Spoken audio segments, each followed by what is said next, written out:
VEHIVAVY MENDRIKA. Fandaharana natokana ho an'ny vehivavy. Fanatotoza sy mpanolotra Marthe Hervé. Dia misaotranao mandray ity onjam-peo ity.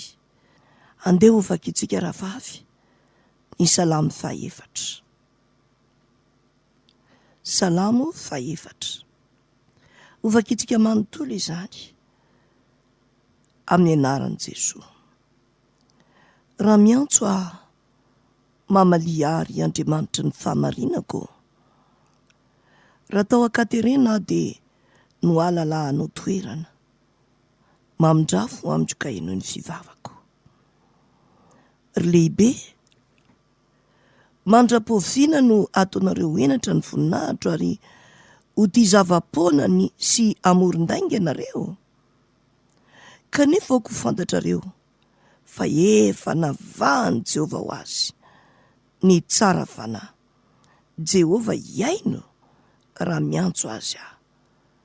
Tezera fahaza manota. Mieritrereta ao ampandrinareo ka mangina. Manatera fanatim-pahamarinana ary matokian'i Jehovah. Maro no miteny hoe iza no aneo soantsika. Asandrato aminay ny fahazavan'ny tavanao Jehovah. Efa nasianao fifaliana ny foko. Mihoatra noho ny tamin'ny taona nahabetsahan'ny variny sy ny ranom-bolobiny. Andry amin'ny fiadanana ka dia atory miaraka amin'izay. Satria ianao Jehovah no mampitoetra mitokana irery, tsy manana ahiah. Ndeha ho tsongaitsika amin'izany rahavavy. Ny 9 manao hoe: kanefa aoka ho fantatrareo fa efa navahan'i Jehovah ho azy ny tsara fanahy. Jehovah iaino raha miantso azy aho. Misy roa kely eo amin'ileo hoe aoka ho fantatrareo fa efa navahan'i Jehovah ho azy ny tsara fanahy. Misy roa kely hitantsika io. Dia ry ambany indrindra amin'ny Baiboly ery ahitantsika roa. Dia misy soratra hoe na fa efa nomeny Jehovah voninahitra ny olo-masiny. Izay no anompanantsika ny dinidinika amin'izao ankehitriny izao. Ndeha alohantsika hiara-nandratra ity hira izay voarakitra amin'ny firana fanampiny FJKM ity. Tononkalo ny pasteur Rabe Manahaka.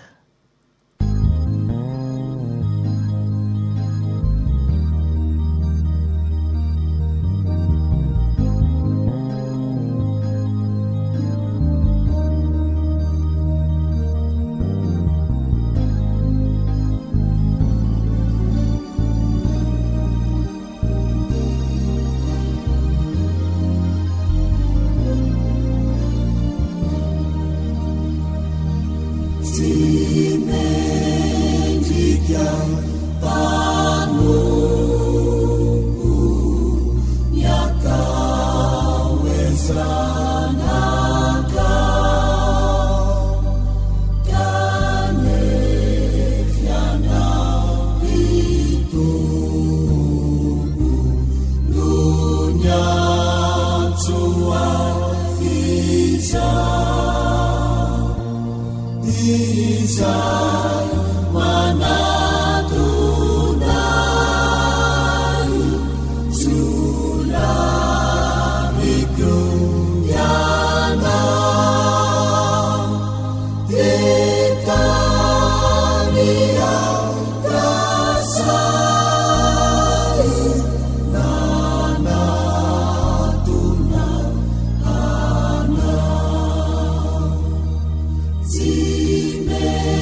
Kanefa uyana zay manatona tsy olaviko mihitsy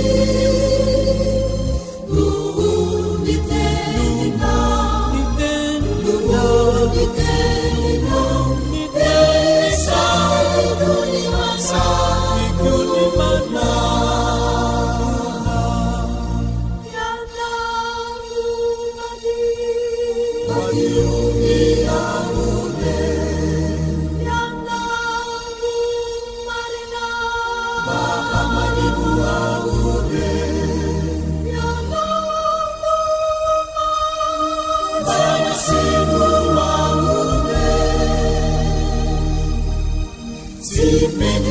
Tsipunani latsakani minatavatrawa Kanefa uyanao zay manatona tsy olaviko mihitsy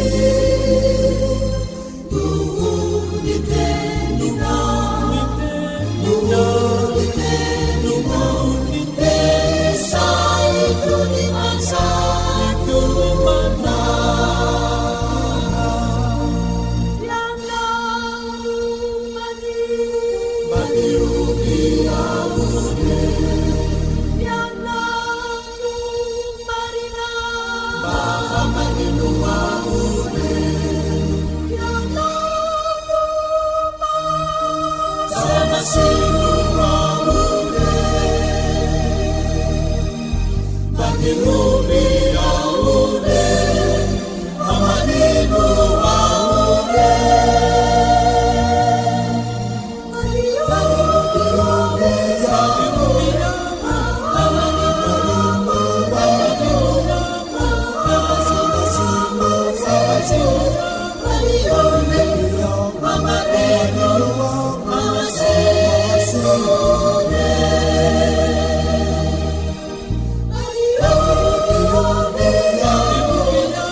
nambarako taminao teo hoe pasteur Jean-Louis Liberton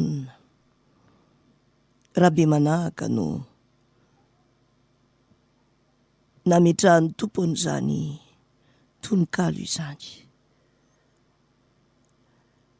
Raha enona le hira de ohatrany hoe fanga tena aloto be mihitsy ve zany olona zany a de nangataka famelan-keloka sy fanadiovana tahaka izany eo anatrehan'Andriamanitra. Angamba mipetraka ny fanontaniana hoe tsy mba nanamasina ny fiainany anga izy. Za manokana raha vavy a de tena izay pasteur zay no nanokana andray ny fanazan'ny tompo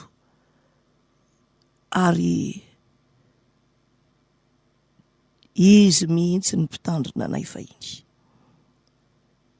Tsy mbola nahitana zavatra hoe tsy metimety mihitsy teo amin'ny fiainany fa dia ny manompo an'Andriamanitra no hita teo amin'izany fiainana izany. Tena nanao ny ainy tsy ho zavatra tamin'ny fanontona an'Andriamanitra izy. Ary dia tena modely tamin'izany tokoa. Fa ny zavatra ambara amintsika dia izao. Ny tena olon'Andriamanitra dia mahatsapa tsy fahatanterahana avokoa rehefa manoloana ny voninahitr'Andriamanitra. Mahatsapa fa tsy mendrika mihitsy. Ary dia miteny tahaka ny Isaia ao amin'ny Isaia 9:5 hoe lozako maty aho fa lehilahy malotomolotra sady ato amin'ny firenena malotomolotra no hitoerako. Fa ny mpanjaka dia Jehovah tompony maro no efa hitany masoko. Ary dia miteny tahaka ny Jeremia, arak'izay hitantsika ao amin'ny Jeremia 1. Jeremia 1 5 manao hoe indrisy Jehovah tompo, indro tsy mahay mandaha teny afa-mbola zaza, mahatsiaro tsy fahamendrehana, mahatsapa ny fahatsinotsinona avokoa. Ahoana moa no ireharehanao eo anatrehan'ilay be voninahitra sady masina indrindra? Rehefa tena manoloana azy ianao, tsapanao fa tsinotsinona akory, kankana kely sy vovoka ihany. Miala ny fofonaiko dia izay ho Adeline izay. Izany isika izany anefa no nantsoin'Andriamanitra ho olony araka ny teniny izay voasoratra ato amin'ny Jaona 5:10. Jaona 5:10 andininy 4:40. Hoy izy manao hoe tsy ianareo no nifidy aho, fa izaho no nifidy anareo, ka nanendry anareo mba andeha sy hamoha ary mba haharetany ny vokatrareo, mba homeny ny ray anareo izay rehetra angatahanareo amin'ny anarako na inona na inona. Izay nolazainy Jesosy Kristy. Izaho ozy no nifidy anareo ka nanendry anareo mba andeha sy hamoha. Nofidian'Andriamanitra. Voninahitra lehibe zany hoe nofidian'Andriamanitra izany. Asa natsapanao ny ahalehibeany izany hoe nofidian'Andriamanitra. Ny ahasarobidiny izany hoe nofidian'Andriamanitra. Zava-dehibe zany. Ary miantso anao ny Tompo. Andiny teny eo anatrehan'izany. Fa ny fidianan'Andriamanitra antsika dia ho ambasadoriny mihitsy, andeha sy hamoha, ho fitaovany ampelantanany, hizara tsara ny teny fahamarinana, hampahery andreo reraka, hampitraka ireo mitanondrika, amafa ny ranomason'ireo izay mitomangy hanampy ireo sahirana, ampisy fifaliana ao amin'ireo izay ory, ary ny tompo no mpamatsy antsika amin'izany. Mampalahelo anefa de izao, tsy de zava-dehibe amin'ny maro tsony izany zavatra izany ankehitriny. Ohatrany hoe mandehandeha ho azo fotsiny ny zavatra rehetra, ohatrany hoe tsy mivaky loha amin'izany,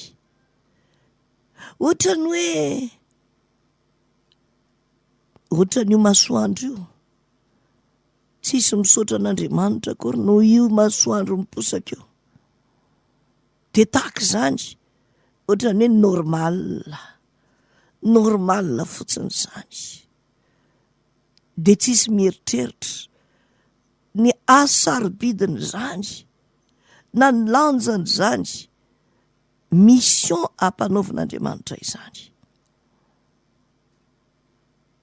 Mila mandiny tena isika amin'izao ankehitriny izao. Ampahatsehivin'Andriamanitra ato amin'ity Salamo 4:3 ty hoe: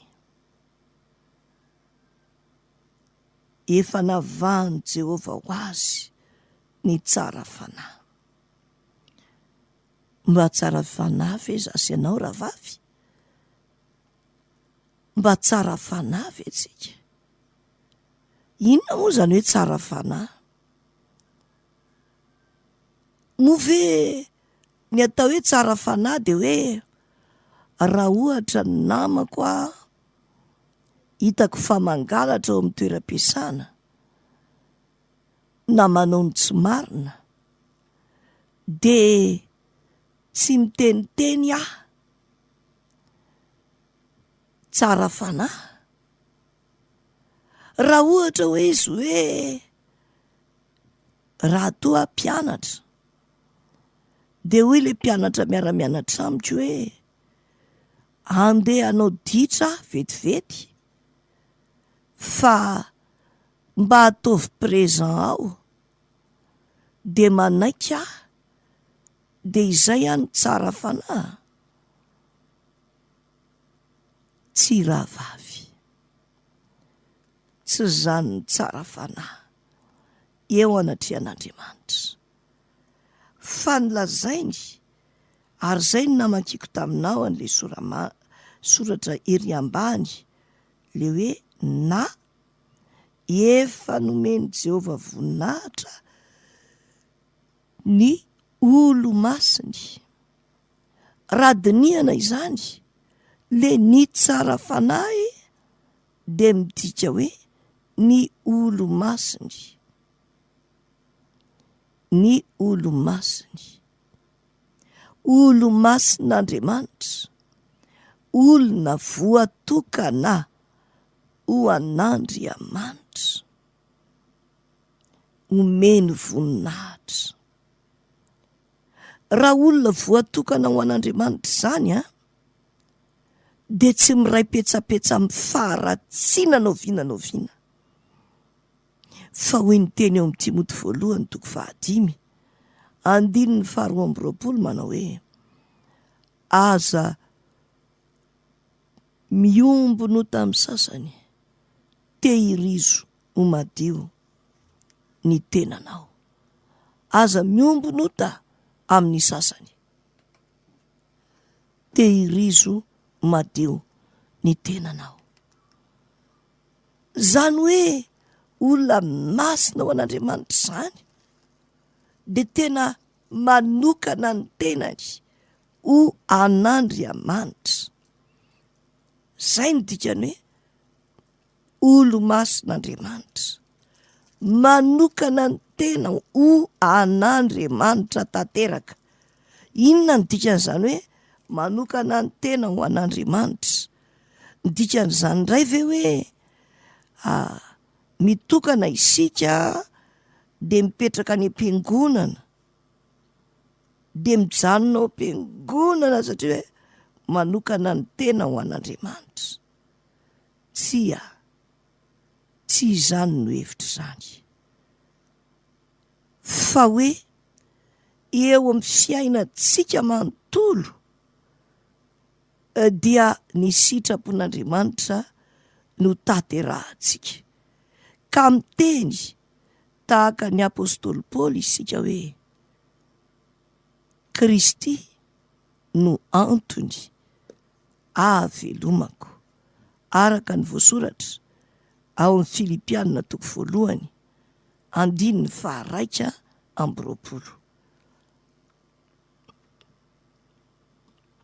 Miteny tahaka amin'ny Paoly toy izany isika, ary milaza ihany koa tahaka izay voasoratra ao amin'ny Galatianina 2:2-20 hoe voaomby miaraka amin'ny Kristy amin'ny hazo fijaliana, ary tsy izaho tsony ny velona fa Kristy ny velona ato anatiko. Fa izay hivelomako ankehitriny eo amin'ny nofo de hivelomako amin'ny finoana ny zanak'Andriamanitra zay efa tiahy ka nanolotra ny tenany amonjy ahy. Izay hivelomako ankehitriny ozy de hivelomako amin'ny finoana ny zanak'Andriamanitra. Izany no manoka tena ho an'ny Tompo. Tsy ny sitraponao intsony no ataonao, fa ny sitrapon'Andriamanitra. Tsy izay hitarihan'ny olona anao fotsiny ny tanterahanao, fa izay hitarihan'ny fanahinao. Satria araka ny voasoratra ato amin'ny Romanina 5:17, zay tarihan'ny fanahin'Andriamanitra no zanak'Andriamanitra. Izay tarihan'ny fanahin'Andriamanitra no zanak'Andriamanitra. Ka dia manaiky ho tarihan'ny fanahin'Andriamanitra ianao. Izany no atao hoe olona voatokana ho an'Andriamanitra. Raha misy zavatra ataonao de mandinika aloha ianao, sitrapon'Andriamanitra ve zao ataoko zao? Sa tsy sitrapon'Andriamanitra? Ka raha tsy sitrapon'Andriamanitra, tsy hanao an'iny mihitsy ianao, na de misy olona maro aza mety hitarika anao hanao an'iny. Satria araka ny voasoratra ao amin'ny Galatianina 1:20, ankehitriny olona va nilako fity ho isa-Andriamanitra. Sa mila sitraka amin'olona? Raha mbola mila sitraka amin'olona de tsy mpanompon'i Kristy. Izany olona voatokana ho an'Andriamanitra zany de tena hoe an'Andriamanitra, ny sitrapon'Andriamanitra no ataony. Ary tsy mitady ny tehaka ny hafa izy, fa izay hahafaly an'Andriamanitra no ataony. Mangetaheta ny itenenan'ny Tompo hoe nahita olona araka ny foko zay anao ny sitrapoko rehetra, tahaka izay nambarany tamin'ny Davida, araka ny hitantsika ao amin'ny Asan'ny Apôstôly 3:2.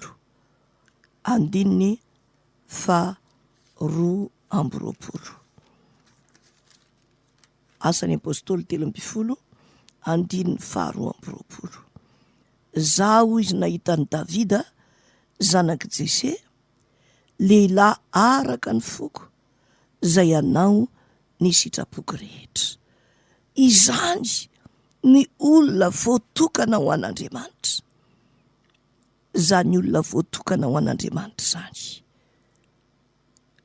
de tena tsy matoritory fotsiny, tsy mipetrapetraka, tsy manao zay azahoana aina fotsiny, fa misy manentana azy ao anatiny ao.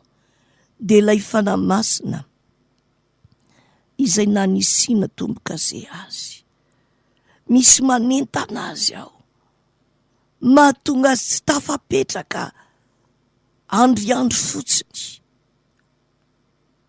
Fa hoy le teny eo amin'ny Petera 2:1 hoe raha nananareo zany zavatra zany sady anananareo betsaka, tsy havelany zany ho malaina na tsy hahavokatra ianareo.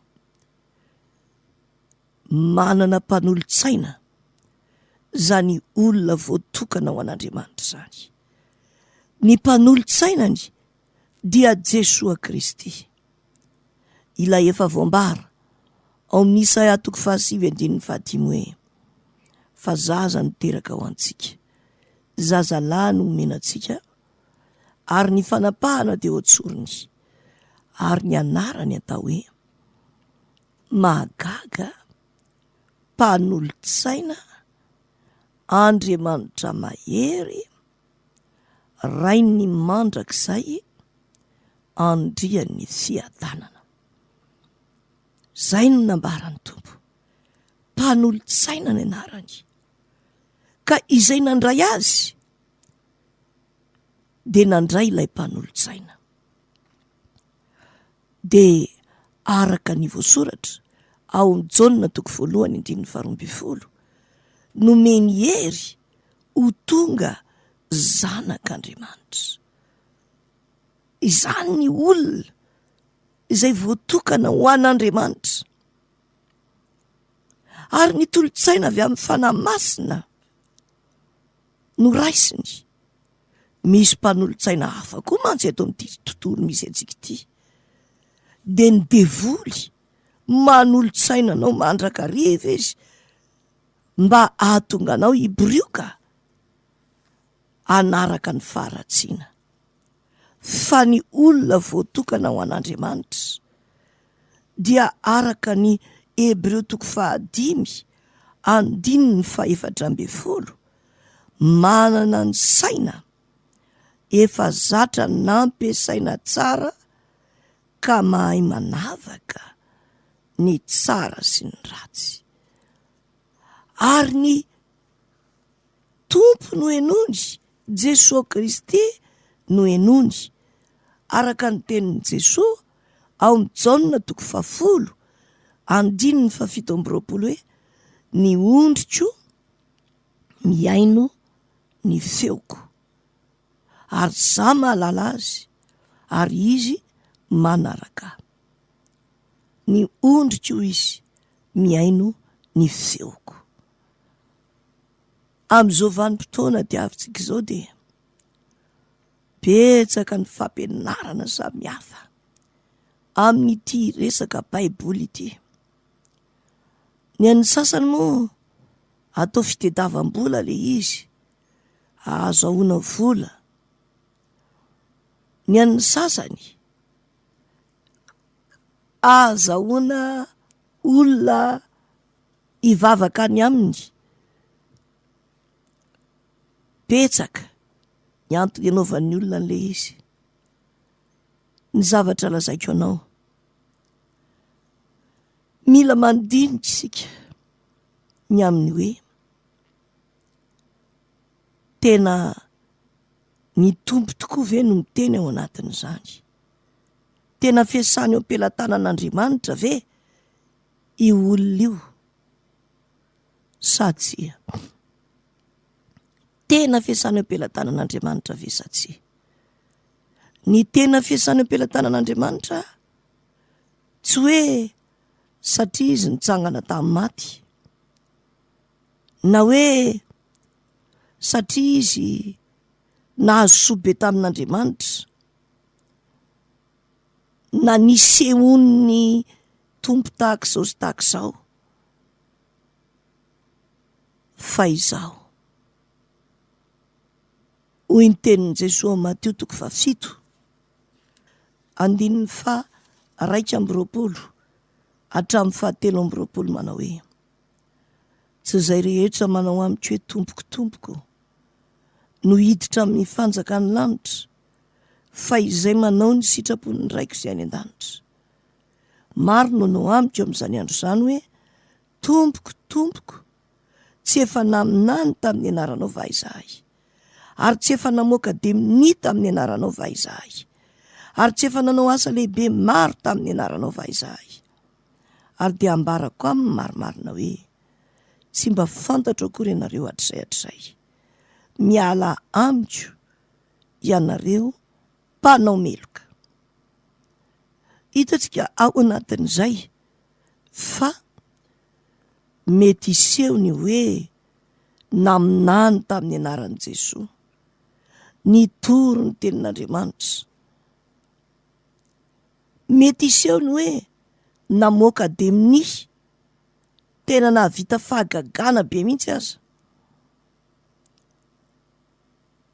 Mety iseho ny hoe nanao asa lehibe maro, nefa tsy an'ny tompo, tsy olo masin'Andriamanitra. Dia ilazany Jesosy hoe miala amiko ianareo mpanao meloka. Enjana ine zany, mahagaga fa ohatra ny rano mandalo amin'ny lamosiny vorom-bazaha fieno'ny olona n'izany tenin'i Jesosy zany. Ohatra tsy mampiova n'iza akory. Jereo ty faratsiana amin'izao fotoana izao. Meratsy ny olona. Ary zany vehivavy me misotro toka zany. Amin'izao tsika miteny zao, mebetsaka. Teo aloha hoe ny lehilahy ihany misotro toka. Raha vao miteny hoe misotro toka izy, dia le izy lehilahy zay. Fa amin'izao tsika miteny zao, maro ny vehivavy misotro toka. Maro zany vehivavy tsy mirarany zanany fa andevony toka. Tahaka ny rano mandalo amin'ny lamosiny vorom-bazaha. Le tenin'Andriamanitra. Izy reny dia etsy manana andraikitra. Andaniny izay. Ao koa pijanga dray. Tena nalasa saina ny tenin'ny lehilahy anankiray izay. Janga daholo ny olona rehetra eto ambonin'ny tany. Aminy mijanga daholo ny olona rehetra. Mampisento zany teny zany. Nampino hoe ny sasany tsy hita fa mahay manafina. Mampalahelo. Fa raha mpijangajanga ianao, mitoro ny filazany tsara, mela amiko ianareo mpanao meloka hozy Jesosy. Fa tsy hoe falemeny io ny mba falemeny, mba foana eo. Tsy mety zany. Zay manao ny sitrapony raiko izay any an-danitra ho Jesosy. Izay no miditra amin'ny fanjakany lanitra. Ka olo masin'Andriamanitra, avahan'Andriamanitra, ry havana, andao andiny teny so dia mikofokofoka mafy ery manao izato sy izary. Kanefa tsy mahita fity eo anatrehan'i Kristy. Satria nahoana? Satria misy heloka aho. Ka itenenan'ny Tompo hoe miala amiko ianareo mpanao meloka. Mila mandiny tena isika. Hatraiza ny fandavantsika ny ota. atraiza hoy ny teny zay voasoratra atao amin'ny Galatianina. Galatianina 5:5 andininy 4:20 zay ihany Kristy Jesoa de efa nanombo ny nofony mba amin'ny faniriany sy ny filany tamin'ny hazo fijaliana. Zay ihany Kristy Jesoa de efa nanombo ny nofony mba amin'ny faniriany sy ny filany tamin'ny hazo fijaliana. Manao sakrifisy mihitsy zany mba hitoerana anam-pahamasinana eo anatrehan'Andriamanitra. Zay ny hoe manombo ny nofo, matsiaro mangirifiry mihitsy indraindray ny nofonao. Zany le izy mba ho fanatanteranao ny sitrapon'Andriamanitra. Misy vehivavy sasany naditra ny vadiny, de rehefa naditra ny vadiny de nitoetra irery izy, de tsatsony ny namany. Zao ny fanatsatsony namany azy. Antitra vetivety zao ndry raha vao tsy manana firaisana ara-nofo. Antitra vetivety. De inona ny ataony? Izy mihitsy no mitady firaisana ara-nofo. Izy mihitsy no mividy lehilahy. Mbola tsy adiniko tamin'izay classe de 4e. Eritreretinao zany hoe classe de 4e zahay tamin'izany. Ny ankizy lahy ray klasy tamiko angamba tamin'izany eo amin'ny 5 taona ve sa 9 tamin'izany fotoana izany. Izao no zavatra nitranga. Misy ankizy lahy namanay anankiray mpiara-nianatra taminay moa ny marina. De mitantara izy ao am-pianarana. Ao akaiky eo fianaranay misy tranon'olona zay, vehivavy anankiray hita ao anatin'izany trano zany. Manambady io vehivavy io fa lasa torone ny vadiny. Amin'ny fotoanany mahatorone ny vadiny iny de le ankizy lahy mpiara-mianatra aminay no antsoiny. De mitantara le ankizy. Izy ozy miantso de nanatona ozy, de nasainy nandroso, de izy mihitsy no mangataka ny firaisana ara-nofo. Zay no lazain'le zazalahy. De tamin'izany moa de miresadresaka eo izy ny ankizy rehetrarehetra. De zany ny ataony hoe ko izy no mitadiko zara ho ny vidianany jinina. Tanao mividy lehilahy mihitsy hijangajangana. De nataon'le ankizy fimezana moa le ramatoa. Tantarainy amin'ny ankizy ray klasy aminay rehetrarehetra. De nataony fimezana. Mampalahelo zany zavatra zany. Mampalahelo. Ary betsaka amin'izao fotoana zao ny vehivavy tahaka izany. Tena mahavariana de izy ireny mafana fo amin'ny fanompona ny tompo no azo ilazana azy. Mamonjy fivoriana atsy, mamonjy fivoriana roa, fa mbetika any amin'ny fivoriana zay atrehany any. De misy lehilahy tahaka izany ko miaraka aminy.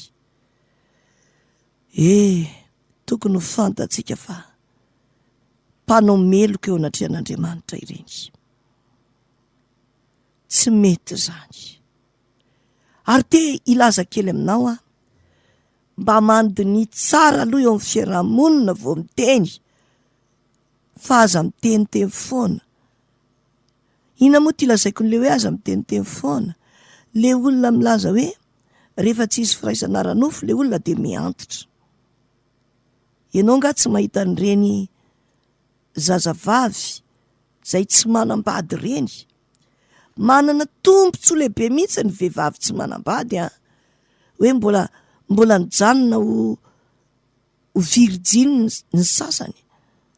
Nandritry ny fiainany manontolo mandehana kely ianao mampita amin'ny vehivavy efa niteraka, amin'ny vehivavy manatokantrano de niteraka, ampitao kely ny fahatanorany, antotra makaizy izy ireny.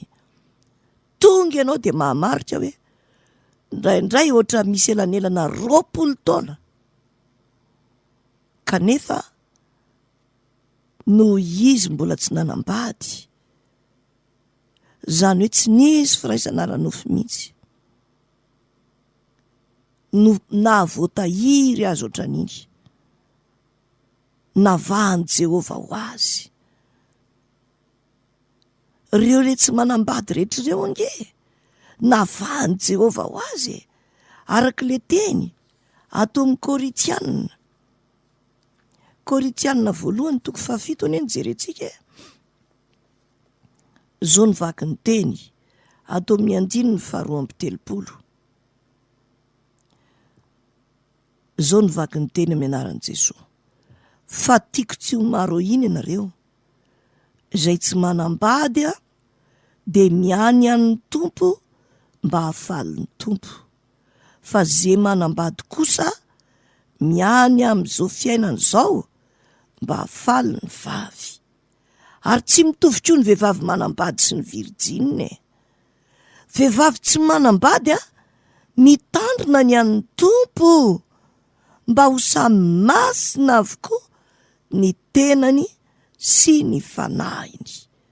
Fa izay manambady kosa de mitandrina ny an'izao fiainana zao mba hahafaly ny lahy. Zay ny voasoratra ao. Hitanao amin'izany fa miavaka ny vehivavy tsy manambady. Ianao rahavavy zay tsy manambady, tsy fantatro firy taona ianao zao, hoy ianao ngamba efa tokony hanambady misaoran'Andriamanitra amin'izay nanaovany ianao. Ho an'ny tompo ny fahavelomantsika, navahany Jehovah ho azy ianao, mifalia amin'izay hitondrany ianao. Tsy fantatro aorianan'izao, mety homeny vady ianao, kanefa zay hitondran'Andriamanitra antsika de hisaorana, fa izany maolony antsika. Zany akory tsy milaza aminao vehivavy manambady hoe misara amin'ny vadinao, fa hoy ny teny ao amin'ny Koritianina 1:7, 7:20 hoe manambady va ianao, aza mitady izay isarahana. Tsy manambady va ianao, aza mitady vady. Zany ny tenin'Andriamanitra. Fa rehefa navahany Jehovah ho azy tsika, de izay ny zava-dehibe, na manambady tsika na tsy manambady. Ahitsiko fotsiny lay filazan'ny sasany hoe manjary miantitra be rehefa tsy manambady satria tsy isy firaisana ara-nofo. Diso zany, tetiky Satana zany ampijangajanga ny olona, fa afaka mampita ianao mba mijerevy eo amin'ny fiarahamonina. Ny vehivavy raha ataontsika fotsiny zao hoe andeha ataoko hoe 5 taona tsy manambady, sy ny 5 taona efa manana zanaka sy ny manambady. Tena tsy mitovy reo olona reo. Tsy maintsy ohatry ny zandriny be ilay 5 taona tsy manambady. Amin'ny ankapobeny aloha zay, mety misy ihany ny trangatsongaina hoe vokatry ny aretina na ny tsy fahasalamana, fa raha ny marina ny tsy manambady de voatahiry kokoa. Ary de hoy aminao zay tsy manambady, misaoran'Andriamanitra mandrakariva amin'ny zavatra rehetra, na nataony manambady na nataony tsy manambady, fa navahan'Andriamanitra ho azy isika. Ary de zava-dehibe loatra ny Eritreretana izay atonga antsika androso amin'ny fahamasinana mba ho olo-masina nomeny Jehovah voninahitra. Angamba mampatahotra ny sasany ery izay teny hoe olo-masina. Teo izy ny sasany ohatra Victoire Soamanarivo zany. Sa ohatra n'izy ry havana. Ny atao hoe olona masina de ny olona izay manokana ny tena no an'Andriamanitra ary manatanteraka ny baiko n'Andriamanitra hoe amasino ny tenanareo, arak'izay hitantsika voasoratra ato amin'ny tantara faharoa 7:25. Amasino ny tenanareo zao izy, ary amasino koa ny tranon'i Jehovah Andriamanitra ny razanareo, ary isory amin'ny fitoerana masina ny loto. Rany marina, sika rehetra izay nanolo tena ho an'Andriamanitra dia tokony olo masina tahaka izany. Fa izay tsy manam-pahamasinana dia tsy ahita ny tompo, hoy ny teny ao amin'ny Hebreo 12:5 tapany farany. Ary zany no tsy maintsy hibebahana mandrakariva eo anatrehan'Andriamanitra mba elan'ny loto rehetra eo amin'ny fiainantsika, mba ho voatokana tanteraka ho an'Andriamanitra isika.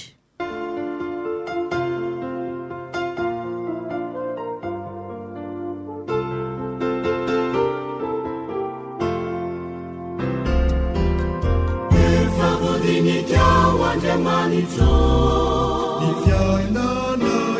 fiainana izanak'olombelona, tsy misy zandrafina mikrotsitanao, ianao no manendezany Andriamanitra. Indro ny fikasako voalahatra, ny fiainako rehetra ndeha aminao, ny fahotana vitako taminao, mangataka famelan'Andriamanitra. Aza velamo angaiai, fampioreno mafy ny finoko, kana mameliany fakapanay, de matoky anao ny fanahito. Nye malemy no sady kely, torovana tsy ampihery ka manay, beteza ianao anio Andriamanitra, ohery sy toky hoahy mandrakizay, ianao no vatolampy sy fiarovako, erinao no indro ny zorako, ny foko ao anaty tao efa fantatrareo, eraiso aho zanakao Andriamanitra.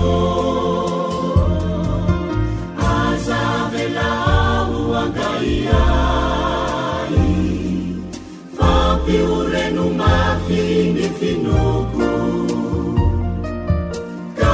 maneliany fakapanay, de matoky anao ny fanahiko,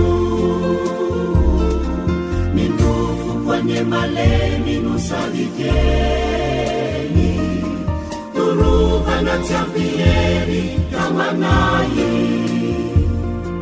beteza ianao anio Andriamanitra, ohery sy toky hoahy mandrakizay, ianao no vatolampy sy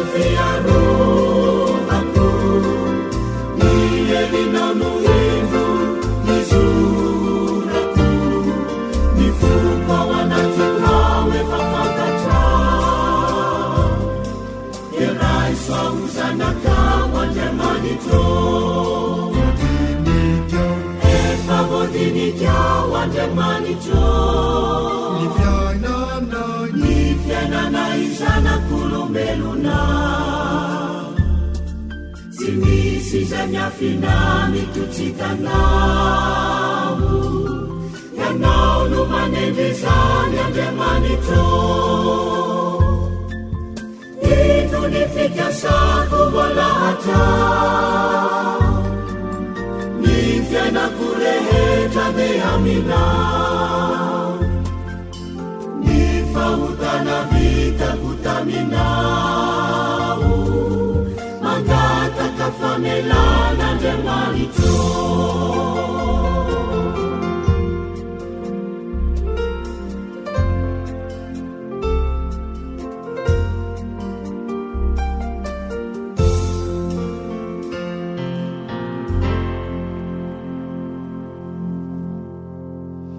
efa voadinikao hira anankiray mbola voarakitra ao amin'ny firana fanampiny FJKM izay hira zay efa ela tokoa ary de hira anankiray izay mitona antsika hibebaka hiala amin'ny faratsiana mba hampatonga antsika olona omen'Andriamanitra voninahitra mba hampatonga antsika hoe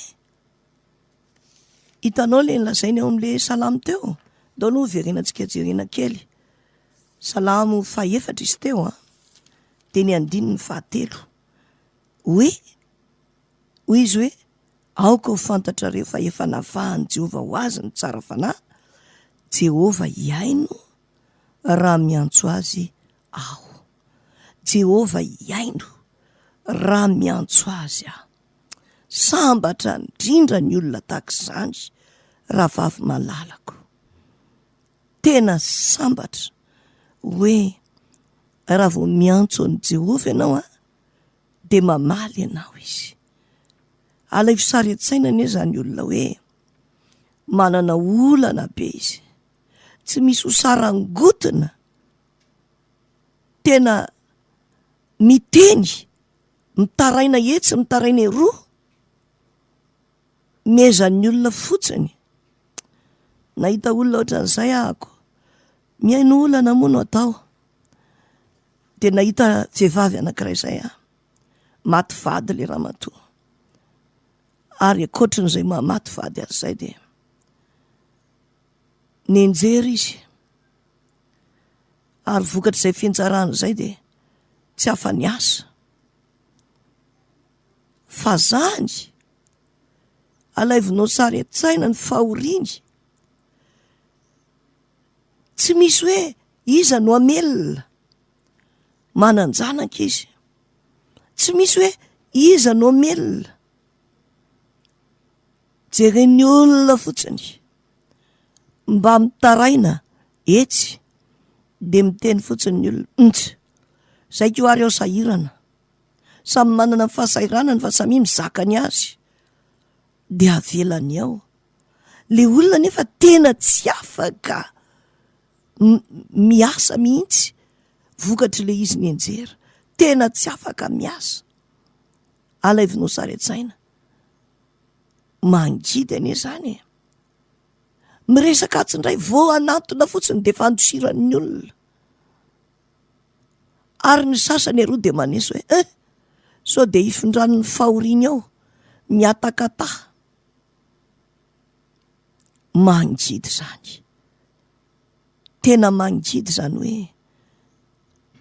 mitaraina ianao de tsisy mamaly fa sambatra indrindritsika raha isika lay miantso ny tompiny hoe Jesosy vao zao olan'izao tonga de sokafany aminao ny lanitra trano fitehirizan-tsoany araka ny voasoratra eo amin'ny Deutéronomie 7:20 de tena taterahany mihitsy io lazainy ao io hoy izy hoe hovoany Jehovah ho anao ny lanitra trano fitehirizan-tsoa andatsahany ranorana amin'ny taninao amin'ny fotoany sy hitahiny ny asany tananao rehetra. Tena hoe vahany ny olana. Tiatsika zany rahavavy a, tiatsika zany e. Ary zay no ilazako aminao, ndao retsika e. Tena anokana ny tenantsika ho an'Andriamanitra. Am'izao vanim-potoana be faratsiny zao, ndotsika tsy anaiky ifindran'ny faratsina, fa ndao anokana ny tenantsika ho an'Andriamanitra. Mbola tsaroko eto le vehivavy anankiray zay, nanaitra manokana zay. Izao no niseho, niresaka ny olona, niresaka. I rano niny ane de tena mahatsiravina mihitsy. De ny teniny anankiray, vinona ho a, tena mahatsiravina mihitsy izy iny. Saika hiteny koa izy. De hoy izy noho ny avy eo, alao hijanonany zany ka. So de tsy hidirako ny lanitra. Mba zava-dehibe amintsika tokoa ve izany? Hoe hitandriny tsika amina nanteny zay lazaitsika, fiainantsika manontolo hatramin'ny fitafitsika fanomezam-boninahitra an'Andriamanitra. Hoe hita mihitsy hoe olona voatokana ho an'Andriamanitra isika. Am'izay fotoana izay, raha miantso ny tompontsika dia amaly izy. Andao rahavavy a, andao tsika ho modely. Na de lazain'ny olona hoe mampipotsapotsaka molotry ny sasany hoe isy tsy hiakatra velona ny an-danitra tsinona, tsy ampafiriny zay mivavaka. Avelao izy teny e, ho inonao zany. Andao rahavavy o, anamasina ny fiainantsika ho an'Andriamanitra. Tsy hoe anokana ny tenantsika de hijanona ry ananina ry. Tsy zay, fa eo amin'ny fiarahamonina zay misy atsika, eo indrindra no itiavan'Andriamanitra atsika iseho ho fahazavana eto amin'ity tontolo feno aizina ity. Araka ny hitatsika ato amin'ny Filipianina toko 2, Filipianina toko 2. Ny andininy 5:12 hoy ny teny ao hoe, mba ho tsy manatsiny sady tsy misy fitaka ianareo, de zanak'Andriamanitra tsy manana didy eo amin'ny firenena meloka sy maditra, zay isehonareo tahaka ny fanazavana eo amin'izao tontolo izao, mitana ny tenin'ny fiainana, izany ny tadiavin'Andriamanitra. Fanolotanantsika rahavavy io de mifampivavaka mba ho tanteraka izany, sa tsy zay? De hatretindray ary ny dinidinitsika fa tapitra sahady ene le fotoanantsika e. Ny tompony hita ianao manokana.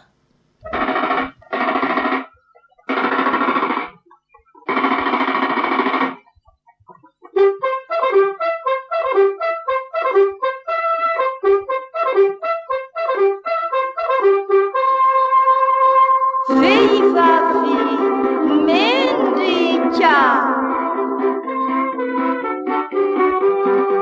Fandaharana natokana ho an'ny vehivavy. Fanatotosa sy mpanolotra Marthe Hervé.